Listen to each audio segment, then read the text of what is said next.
Boy, oh boy, we got a good one for you today. Hey there, guys. What's up? My name is Hayden McKenzie. Welcome to episode 5 of With Hayden. Today, in this very special episode, we're going to be talking about just one movie. So, originally on the big notepad document wherein I write down all the episode ideas, this was going to be an episode called A Capitalist Dirge, wherein I would talk about all 3 parts of the film adaptation of Ayn Rand's Atlas Shrugged. Now, after some review and some thinking, I realized that would be probably the most boring fucking podcast ever. So I decided that, you know what? We're going to throw that out the window. I'm just going to do another What I Watched This Week episode. So I started finding new stuff to watch, started consuming some things. I watched a lot of interesting stuff this week, but one particular movie stood out to me. So I decided to watch Wonder Woman 1984, free on HBO Max for all HBO Max users. I love HBO Max so much. It's where I watch most of the content that I consume. And you know, when Warner Brothers announced this big idea to drop things simultaneously in theaters and on HBO Max, drop their whole release slate like that, I was on board with it at first, but then I sort of came to realize how batshit stupid of an idea that actually is. It's essentially just giving the finger to all talent in the industry, really. Think Denis Villeneuve, director of Dune. Think Patty Jenkins, director of Wonder Woman 1984. They wanted these movies to be released in theaters, and Warner Brothers did not really consult the actual talent of their industry before making this very brash decision. And it seems like just about every single voice that could speak up about this has spoken up and said, hey, this is a bad idea. So yeah, I don't know what I feel about it. Honestly, I prefer watching things at home over going to the theater. I do want to preserve the theater experience as much as I can, as much as anyone can, because it's something special, and obviously there's so many new innovations coming out even still that make seeing a film in a theater such a different experience. Now that could be for better or for worse, but yeah, I don't know if I fully support it. Obviously, in times like this, in a time of a pandemic, there's people in my family that I live with who are more susceptible to catching it and being severely harmed by it. So obviously, I don't want to be going to the theater to see every movie. So I feel like, at least for something like Wonder Woman, this was a good move because it came out during Christmas in the middle of a global pandemic. But at the same time, for long term, it seems like we're really in the home stretch of COVID-19 right here. So I don't know what's gonna happen. I honestly don't know, and I don't know if I fully understand or support the Warner Brothers decision. But that's besides the point. I gave in anyway, despite my own judgments and prejudices, and I sat down and watched Wonder Woman 1984. I did not like this movie. I did not like this movie at all. I thought Wonder Woman 1984 was bordering on insufferable at times. I found it to be bloated, ugly, just not enjoyable in any way. Now, when it comes to the first Wonder Woman, I haven't seen it since the theater. I remember enjoying it quite a bit, especially after some things like Suicide Squad and Batman vs. Superman. It was a very refreshing, cool drink of water, if you will. Now, for the sequel, I had absolutely zero expectations, because I liked the first one just fine, but I never bothered to revisit it. It wasn't like, you know, one of my favorites or anything. I just sort of, I watched it, I witnessed it, and I said, okay, that's enough, you know? And so, with Wonder Woman 1984, I was like, okay, I don't know I didn't watch any trailers, not because I was trying to, like, not spoil myself, I just didn't fucking care. So, going into this, I went in totally cold, and I'm almost disappointed, because I feel like maybe if the trailers were any indicator of how this movie was going to be, I would be a little less shell-shocked, I suppose.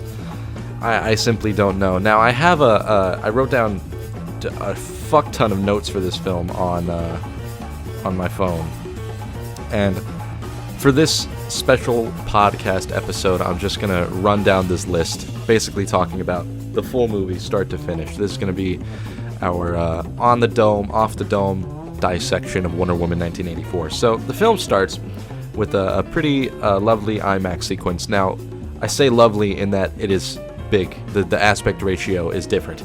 It's tall, but it's not good looking. Patty Jenkins is a very solid director, but this movie cost $200 million to make, and it looks like a fucking student film at times. The visual effects are far from savory. And it's astounding to me that it's still an issue with these juggernaut fucking movies, because I remember seeing Guardians of the Galaxy Volume 2 in theaters. Was that 4 years ago now, maybe? Jesus Christ. And even now, that movie's fucking beautiful, not just because of the inventiveness of the visuals, but because of the actual like rendering and care that went into the visuals. And you know, I'm not the biggest fan of superhero movies, like, at all, but it's astounding to me that, you know, such huge studio movies like this end up looking so amateurish. And there's a lot of things to appreciate about most superhero movies. Like I say, most of the time the visual effects are on point. Avengers Endgame is one of the like fucking flashiest movies I've ever seen in my life. But other than that, I simply do not know. You know what I mean? Part of me wonders where all the money went. Did it go into Zack Snyder's pocket? Did it go into hold on. Oh fuck, shit, hold on. Did it go into Diane Nelson's pocket of DC Comics? Anyway, so this film starts with like a 20-minute long IMAX sequence that takes place on Wonder Woman's home island, and it's like some sort of Wipeout, like American Ninja Warrior type game. So Diane, as like a little girl, is taking part in this race, and it goes on for like 20 minutes, literally 20 minutes, and it has nothing to do with anything. The second it's over, it cuts away, and it just never gets brought up again. And frankly, that's one of this film's biggest issues. This film's biggest issues is that it's way too fucking long. This movie is 2.5 hours long. 2.5 hours long. I tell you what, you could probably cut that runtime in half. I'm not even fucking kidding you. And frankly, it's just embarrassing to have such little restraint in a film like this. You just can't cut anything out. You have to have the 20-minute race sequence that has nothing to do with anything put in there. Like, it felt like I was watching the director's cut of this movie, you know? And this is the first-rate theatrical run. And this whole fucking 20-minute sequence is a perfect indicator of that. There's plenty of other scenes that feel like that as well later on down the road, but this felt like a bad Uncharted level, you know? It felt like I was playing the fucking train sequence in Uncharted 2 again. It's not a bad part of the game. I'm just I'm very salty about it because it's really hard, and I always die a lot in the train sequence of Uncharted 2. Uncharted 2 is a good game, I'm sorry, but it doesn't look that great, and Wonder Woman 1984 looks like Uncharted 2. So basically, this race sequence happens, and young Diane cheats. She cheats in the race. She like loses her horse, and so she slides down like a gutter to get back in the lead, and technically wins, but she's disqualified because she cheated and took a shortcut. And her mom like yells at her and says some monologue about like, it's don't cheat. You know what I'm saying? So that happens, and it just sort of cuts away. It felt like a short film, you know? Like, if that was one of those, I know Marvel did this a lot with the release of their like Phase 2 movies, like the little like short films that they would just put up online, like a funny thing happened on the way to Thor's hammer, I think that's what it was called. Like, that's interesting, you know? But just put that right up in your movie as the opening sequence, and then the film starts again. It changes aspect ratios, cuts to 1984, and there's a whole other fucking introduction action scene with bad guys trying to rob like a jewelry store or something. And Diane is introduced again, kicks ass again, and this movie starts twice. The first 30 minutes of this movie is all introduction, and it's exhausting. Like, cut one or the other out. I mean, cut out the race sequence because it doesn't belong there. Nothing happens and it's irrelevant. But like, this film lacks it lacks the foresight of what a modern movie like is. Like, it doesn't have flow, it doesn't have structure, it hardly has fucking acts. Like, the whole first act of the movie is done by like the 30-minute mark, basically the end of Act 1, right? But nothing's happened. I don't even know what the fuck I'm trying to explain this to you, and I can't. I'm trying to explain some sort of plot, but I want to say it takes well over an hour for the story of the film to actually expose itself. The first 45-50 minutes is just, I don't know. Like, I can't say Patty Jenkins was sitting around with her dick in her hand, but she was sitting around with her dick in her hand, you know, or her labia in her hand. You know what I'm saying? Like, it was just meandering, and it went on for so fucking long because there were X amount of points that needed to be set up for the story to continue. But unfortunately, that takes a lot of time to set up. So you gotta spend 45 to 50 minutes of Diane walking around being sad for her boyfriend that has been dead for nearly 70 years. She has been mourning her boyfriend that she knew for what, like a month, maybe? Has been mourning her dead boyfriend of 1 month for 70 years. And she's still, like, really sad about it. But he's gotta come back, so we gotta wait for him to come back. And by the time the movie's actually started, you already want to turn it off and go home. I can't with this movie. So I'm kind of skipping around a bit. So Gal Gadot Gadot's not good in this movie either. I'm sorry. I'm very sorry. I'm sure that if she were given the right material, she could be fucking incredible. She could be an incredible actor. But with this movie, it was just a whole lot of, she is just a charisma fucking void. I swear to God, everything she says has zero inflection, and maybe that's the point. Maybe that is the point, but even when she's trying to be like emotional, she's like, "Oh no, how could you do that?" Like I was watching like an anime dub or something. And I don't know. I'm not gonna discredit her because I'm sure that she has the potential to do great, and I know that she's very passionate about the material, but I can't. So she works at a Smithsonian, right?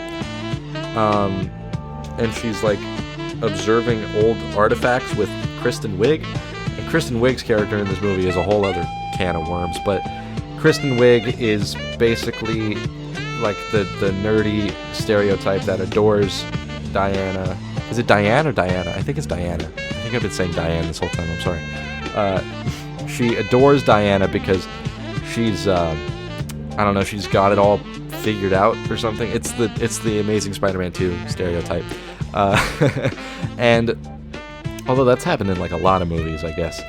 A lot of superhero movies too. Fucking hell. I guess that was also in The Incredibles. And probably some other things that I am forgetting. But anyhow, Kristen Wiig looks over, or I don't know if she looks over this division or is just part of a division that sort of looks at old artifacts, right, in the Smithsonian. So she finds this, I think it's called a monkey's paw, it's like a wishing stone. So she wishes for the stone. I can't remember exactly what she wishes for, but it was something to do with like apex predators or something. And so basically this stone grants her wish, and boom, overnight every single person in the room finds her attractive. Every single person wants to be really nice to her, and they weren't nice to her before, so it's like a big character moment. And also she has cat-like reflexes now. I don't know. So then we get introduced to Pedro Pascal's character, whose name I don't even fucking remember. Please give me just a moment. Maxwell Lord. Maxwell Lord is the name of Pedro Pascal's character in this movie. And, okay, I'm gonna be real with you. I fucking loved him in this movie. I really fucking loved him. I feel like if he was given his own movie, if you took this movie and cut out, I don't know, 70% of it and just left the scenes with Pedro Pascal, I would fucking love this movie. He's great. He's so good. And I know that he's just an analog to Trump in this movie, and that's annoying and overplayed and stupid, but he really just fucking, he's so... Everything about this movie, every positive thing about this movie is sort of bittersweet, because it's like, okay, Pedro Pascal's great in this movie, but he's way too goofy for how seriously this movie is taking itself. This movie is like, everyone's sitting around talking like they're fucking Batman all the time, just like, no, Diana, you don't understand. I think I understand perfectly, Chris Pine. Like, there's never a single moment of levity, never a single moment of comedy, and when there is, it just feels so, like, forced and ham-fisted and out of place. Just, I don't even. So Pedro Pascal, if the whole movie had the energy of Pedro Pascal's character, it would be a great fucking movie. I could have watched that for 8 hours. So he plays Maxwell Lord, right? And he's like this sort of oil man whose oil business is failing, and he's like in debt to all of his investors, and his company's failing, and his son doesn't like him or something, or he doesn't like his son, and his accent is all over the place. Okay, look, I don't know what the fuck it is about DC movies and having characters with inconsistent accents, but like, what's her name? Harley Quinn in Suicide Squad has the most inconsistent fucking accent I've ever heard. It changes like 4 times. And funny enough, Pedro Pascal's, it changes with like every scene. It's so weird. Like, sometimes it's really sharp, other times it's just like an American accent. I can't even pinpoint a nationality that it's trying to belong to. I don't get it. But anyhow, he's this failing oil man, and through some circumstance, he goes to the Smithsonian and meets Kristen Wiig's character. What the fuck was her name? Jesus Christ. I don't remember anything. Cheetah. Her name wasn't Cheetah? Why is she listed as Cheetah? Well, I guess that's like... I don't know. Anyhow, he meets her and tries to, like, meets her at a party and goes into her office and, like, steals the monkey's paw, right? He steals the monkey's paw and becomes... He wishes that he could become the monkey's paw. That's his big wish. So, what that results in is every single person, they just have to touch him, or he has to touch them, and they have to wish for something, and he can grant their one wish, and that allows him to essentially take over the world in the dumbest way possible.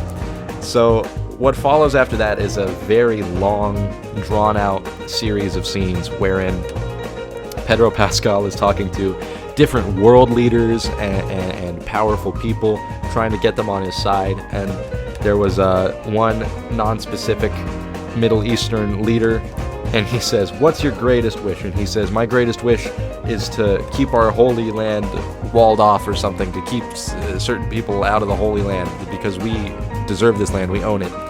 And then he's like, "Your wish is granted."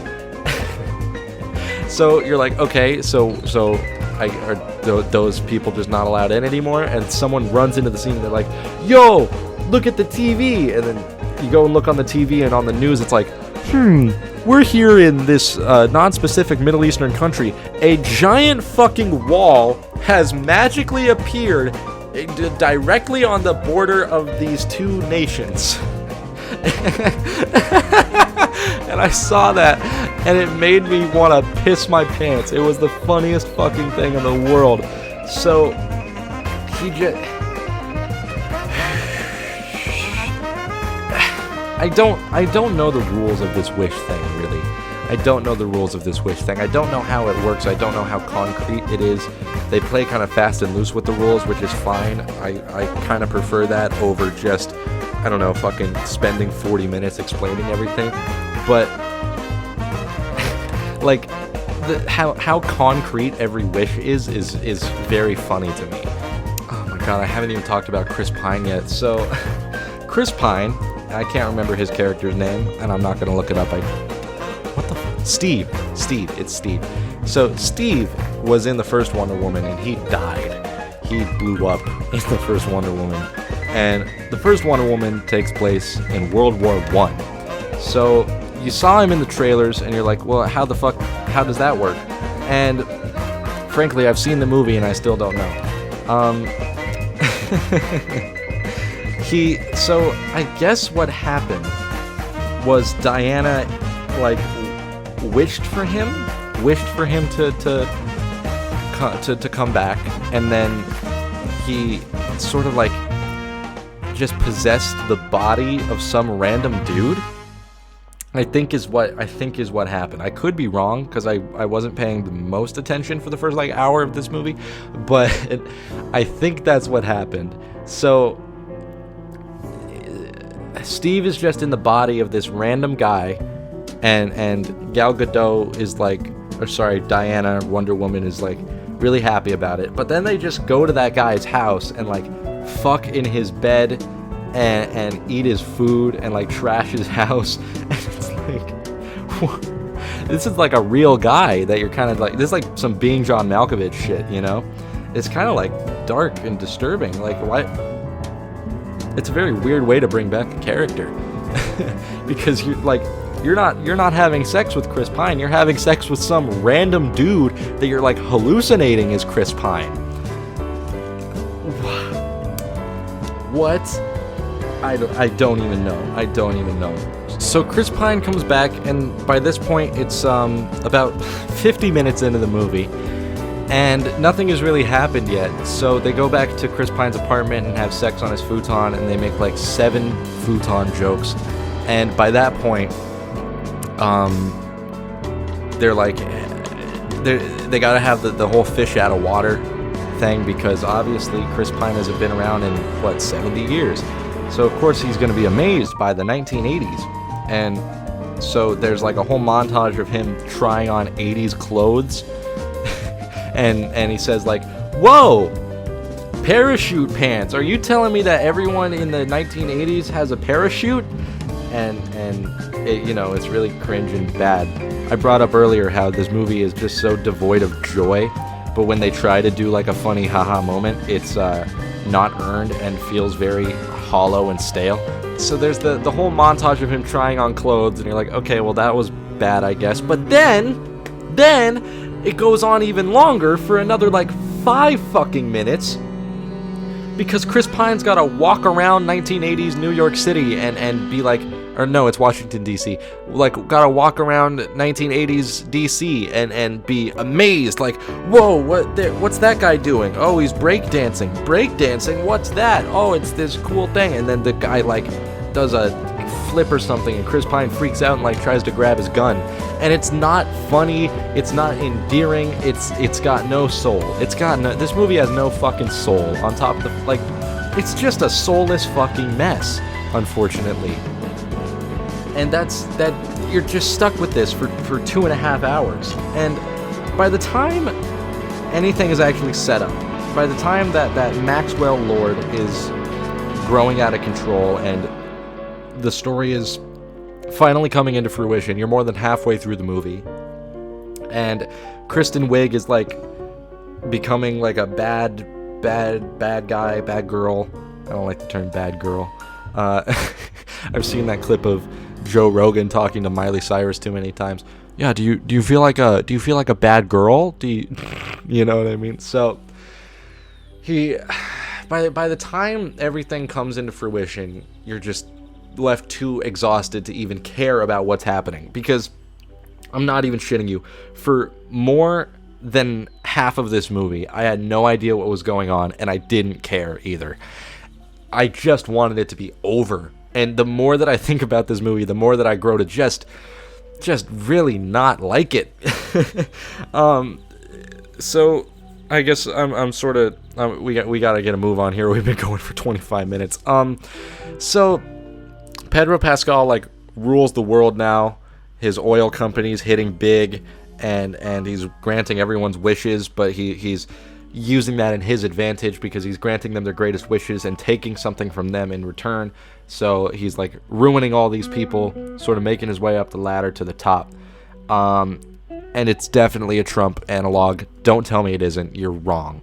So it goes on for way too long, and Kristen Wiig is like obsessed with Pedro Pascal, and she wants to be like his sidekick. She's not really working for him, but she's working for him. So all of this is like convening, and Wonder Woman is trying to like figure it out, I think, and her powers are like failing, and they're like waning. So all of this convenes to the first big action scene of the movie, if you don't count the first opening scenes, the two openings of this movie. If you don't count those, this is the first big action scene in the movie, and it's over 80 minutes into the film, which is very funny. Very funny. Like, my God, the typical teenage superhero movie fans are going to be so fucking bored by this movie. And I mean, I was bored by this fucking movie. I'm not going to act like, oh yes, I like slow cinema, fucking Lav Diaz or whatever the fuck. No, this movie's boring as shit. This movie makes Evolution of a Filipino Family look like an episode of Total Drama Island. But anyway,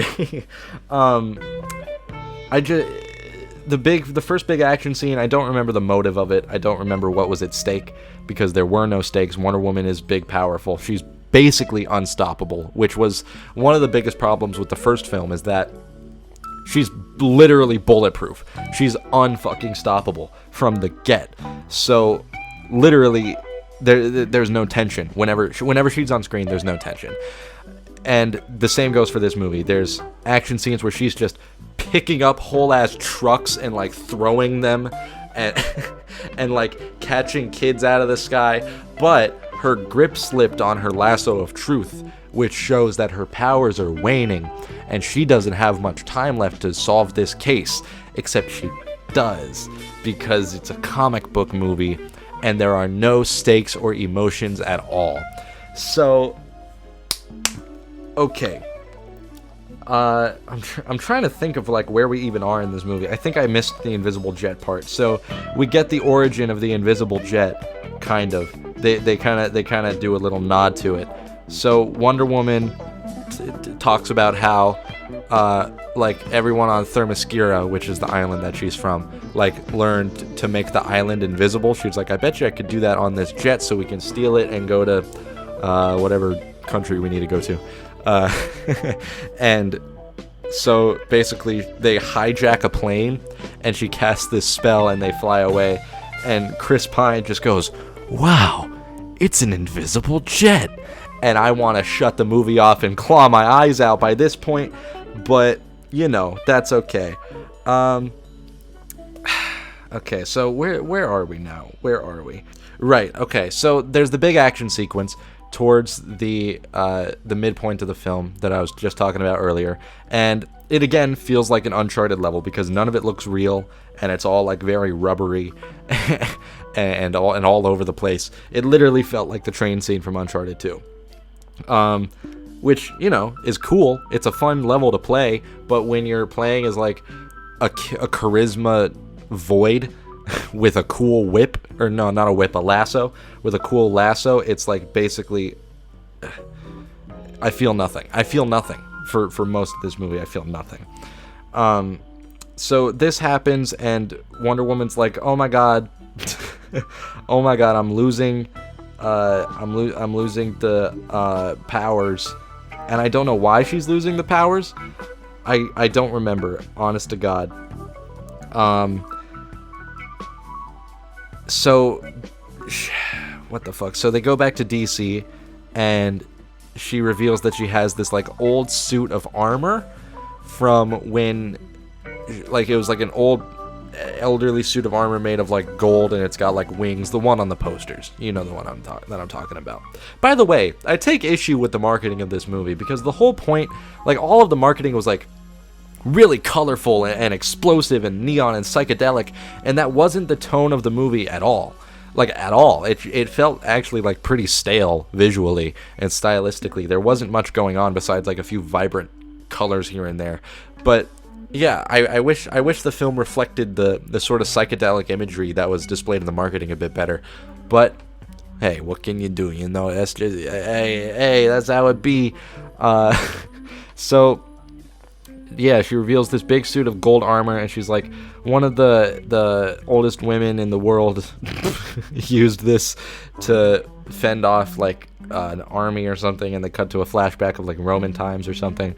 And I'm really struggling here because I don't remember anything that happened in this movie.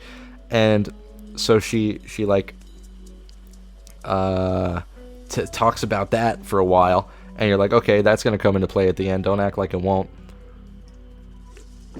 And so Chris Pine is like, hey, listen, I gotta go, because he has, like, Star Trek movies to be in or something. And that sort of came out of nowhere, because he's just, like, hanging out for most of it, and he's like, hey, I gotta go, let's bye, see ya. And I don't exactly remember the scene where he, like, left, quote, died. I use quotes because he's gonna be back in the third one. Don't act like he won't be back. He's gonna be back in the third one. So he, like, goes away, and Diana's all sad, and so since she's sad, she gets, like, fucking pissed off, right? And so she's like, okay, I'm gonna go do the final fight scene of the movie now. And so she like learns to fly, which I think was something that she struggled with earlier in the movie. Oh, that's why they needed the jet, because she didn't know how to fly. So she learns to fly. Oh, and I should note, there's a lot of shit going on with the villain. So Pedro Pascal is trying to find a way to touch as many people at once as humanly possible. So he talks to the president and gets access to this experimental technology that will allow him to connect to any radio, television, or satellite in the world. Just immediately override any signal and connect to the particles. Okay, so he's like, I'm gonna connect to the particles and touch everybody at the same time and make them all wish for what they want, and just to rule the fucking planet. Because I should know, throughout the movie, with all the wishes that he's granting, he's, like, growing more huire, and so more sickly. So he sort of, his eyes get bloodshot, and he can't walk. He starts, like, getting sweaty, and so he can't, like, do nothing. And so at this rate, he is trying to find a way to touch as many people as possible, because, as I said before, he takes a little bit every time he grants a wish. He grants their wish, but he takes something from them in return. So he's going to take the life force of every single person that wishes with him, and that'll basically make him invincible. So he does this, and Wonder Woman learns how to fly and fights Kristen Wiig at the end, and it has nothing to do with anything really, because she's just the heavy. She was like the main character for the first hour and a half of this movie, but by the end of it, she's just the heavy. And she literally, like, turns into a cheetah, because that was, like, her wish was to be an apex predator, and she turns into a cheetah, and it looks worse than Cats. I'm not even kidding. 2019 Cats, the Wonder Woman 1984 looks worse than Cats. So she's a cheetah, and she's, like, beating the shit out of Wonder Woman, and this armor was said to be made out of, like, the strongest metal ever, and it was, like, basically unbreakable, and Kristen Wiig just, like, tears it apart easily. And that goes on for, like, 15 fucking minutes. And then she makes it to Pedro Pascal, and there's, like, he's in, like, this room on an island, and there's a big whirlwind, and everybody's wishing, and all over the world things are falling apart, and he's, like, growing really powerful. So Wonder Woman 1984 has to, like, stop him and, like, yell at him and try to make a speech. And so I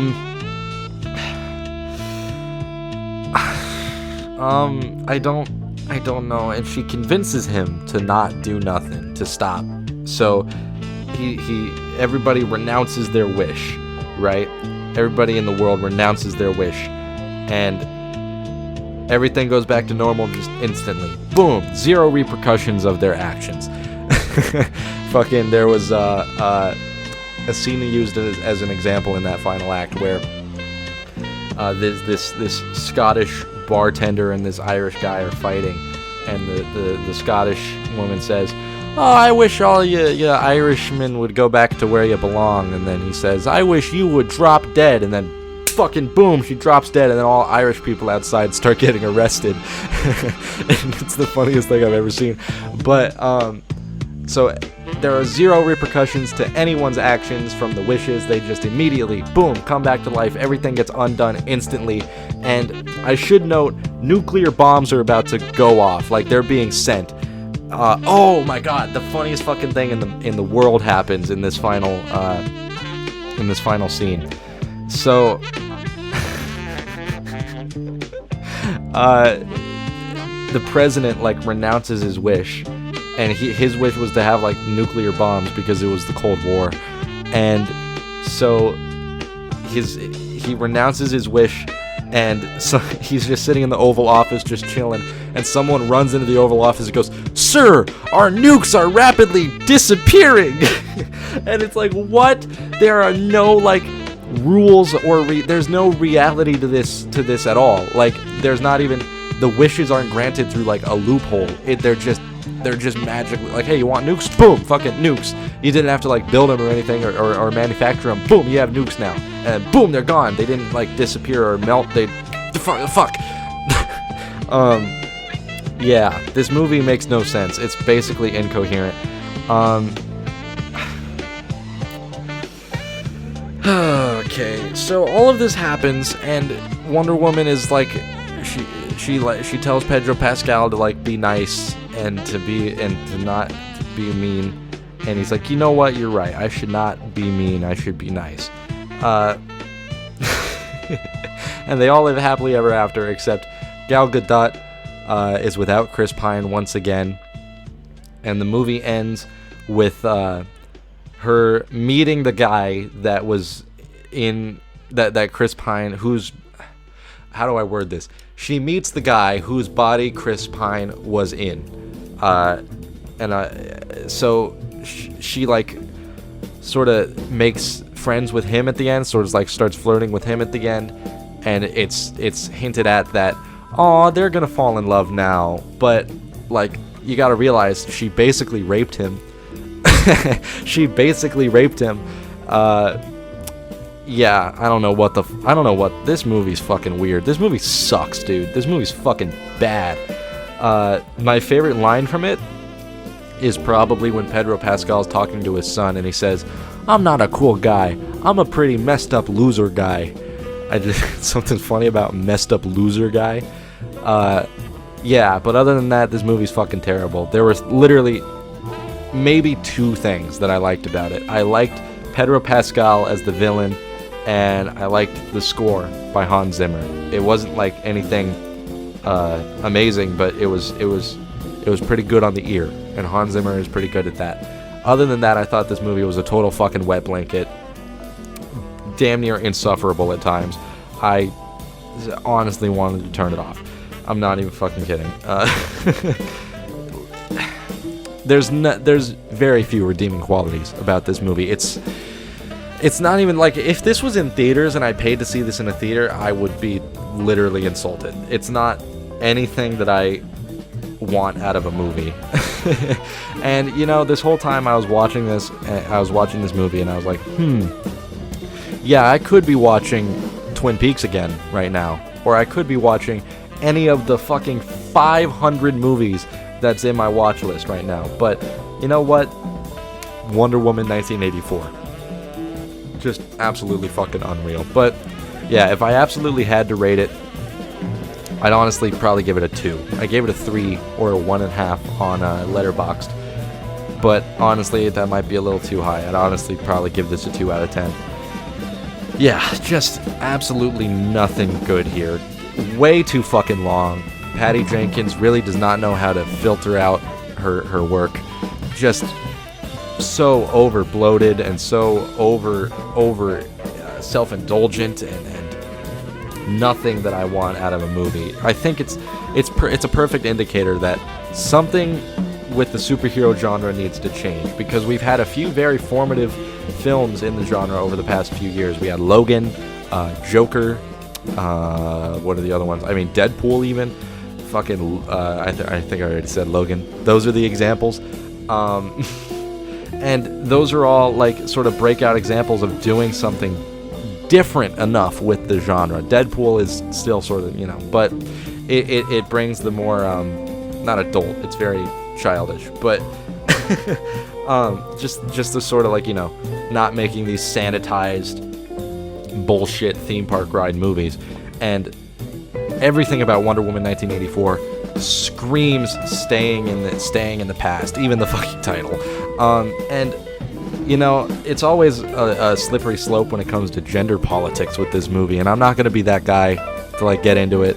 I don't have any room to talk about gender politics and what women are allowed to find empowering and are not allowed to find empowering, because I'm not a woman. That's not my place to tell you what you can and can't like. It's not my place to tell you what's good and what's bad, what is progressive and what isn't. But there's certain films that are very empowering feeling anyway, that feel progressive, that aren't this. This isn't like a woman power movie. This is the most bland, by the books shit that I've ever seen. And that's not to say that you can't find this movie empowering or you can't find this movie enjoyable, because you most certainly can. There are several aspects that I think many people would fucking love about this movie. In fact, I mean, oh god, the rating of this movie on Letterboxd has definitely gone down. But like, there's 2,000 5-star ratings of this film on Letterboxd. I mean, someone likes this movie, and who am I to say, hey, you're not allowed to like this? That's not my place, I'm not gonna be like fucking average internet critic guy and be like, oh man, my hot take of this is gonna get some goddamn hate. Everyone cares about my opinion so fucking much that I'm literally gonna get death threats because I think differently.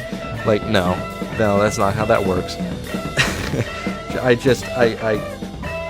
didn't care for this movie at all, and I'm definitely never gonna watch it again. Probably 2 out of 10. So, yeah, that's Wonder Woman 1984. I watched some other stuff this week. I've been talking about this movie for the length of a full fucking podcast. I watched some other stuff this week. I watched La La Land and Whiplash, sort of back-to-back double feature, because I'd seen both of them. Well, I actually don't know if I'd seen Whiplash before. I thought I had, but I might have just, like, seen the ending on YouTube or something. But Whiplash is a fucking masterpiece. I'm not even kidding. Whiplash does so much for me in so many ways that it manages to just grab me and not let go. It's I got a very similar feeling when I saw Uncut Gems, because these are both very stressful movies. In fact, this would make like a great triple feature with Uncut Gems and like Good Time, It just grabs you and it screams at you for like 2 hours and doesn't let go until the credits roll. And I love shit like that. This movie is a rage scream of a movie, and it just, oh my god, so fucking good. And La La Land's amazing too, although it's like a polar opposite of Whiplash. La La Land manages to like take this almost like dark and depressing race of like the world of jazz and the world of cinema, because they're in Hollywood. It's the city of angels, and it feels like I'm watching like a 50s golden age musical, and that's definitely what it's trying to go for. Yeah, I love both of these movies so much. They're so very different, and it astounds me that they're both from the same director. Damien Chazelle has some very great range as a director. I haven't seen First Man though. I do want to see First Man. Yeah, that's been on my watch list for a while. I fucking love Ryan Gosling, dude. Oh my god, I love Ryan Gosling so much. Yeah, I watched this film called Beasts of the Southern Wild, and I don't remember too much about it. I just watched it with my girlfriend on HBO Max, and it was pretty good. It was very enjoyable, real cutesy type movie. Very sad, but cutesy type movie. Yeah, I dug it. It was like some Where the Wild Things Are type beat. The movie, the Spike Jonze film, not like the book. If you haven't seen Where the Wild Things Are, directed by Spike Jonze, like, what the fuck? That's a weird ass movie. That was like my favorite movie when I was a kid. Was Where the Wild Things Are, and I rewatched it probably a few months ago. It's some crazy shit, man. I don't even know what the fuck. Like, what the hell kind of movie is that? That's for children? Jesus Christ. James Gandolfini is in that movie. He plays the main monster, and I don't remember his name. Who cares? What else did I watch this week? I don't even know. Honestly, I don't know if I watched much else. I played a lot of Fall Guys this week. I'm sort of getting back into that with Season 3. Yeah, that's about it. I mean, I haven't logged anything else on Letterboxd. But, yeah, that was this week, you know? Although technically it's 2 weeks, because I'm releasing this on January, what would that be, 7th? I think January 7th. But, yeah, you know, I mean, I got a lot of conflicting plans of what I want to do with this podcast. So, no, it would be the 8th, my bad. January 8th. So, okay, I don't know if I care much for the weekly format. I do like the idea of doing themed episodes, but doing one weekly is exhausting because it's very hard to watch like 4 or 5 movies a week and talk about them and watch them all in time, especially if they're like constricted to a theme. So I don't know if I'll be doing these weekly. I might do them just sort of whenever I feel like them, because there's other videos that I want to do too, and if I'm dropping a podcast each week, it's gonna drown out the rest of the content that I want to put on the channel, you know? So, yeah, I'm not too sure yet. But I do like the idea of themed episodes. I have a few other ideas for themed episodes that I want to do. In fact, the next one, I'm not sure what I want it to be. It'll either be another superhero one or a different one. So I'll talk about that in a minute. But, yeah, just we're in a very formative state for the podcast right now. And, you know, if this became like a monthly thing where I do like a 2-hour episode every month where I discuss many different themed films, you know, that I think that would be much more enjoyable than just doing a weekly what I watched sort of thing, you know. Like this, you know, I spent basically the whole time talking about Wonder Woman, and that was cool. So, yeah, let me know what you guys think. I mean, no one fucking watches this, but anyhow, that's besides the point. Let me know what you think. And, yeah, I think that's going to do it for this episode of With Hayden. Next episode, it's going to be one of 2 of these things. I don't know which one yet. It will either be revisiting Endgame, wherein I watch Infinity War and Endgame, Avengers Infinity War and Avengers Endgame back to back, and give you my thoughts on those, or it will be binging Tarantino, wherein I watch all 9 Quentin Tarantino films and talk about them one by one in a big gauntlet. That would be a very, very long episode, but it'll be fun. I don't know which one I'm going to do yet. I might do the Avengers one just because it's much shorter, but who knows? We'll leave that up to fate. Anyways, guys, that's going to do it for this episode of With Hayden. If you enjoyed it, be sure to hit that like button. It's very much appreciated. I'm still having a lot of fun with this series, even though I don't really know what to do with it. It's pretty fun to just sit down and ramble for an hour, you know. Love talking to myself. Yeah, but yeah, that'll do it for this episode.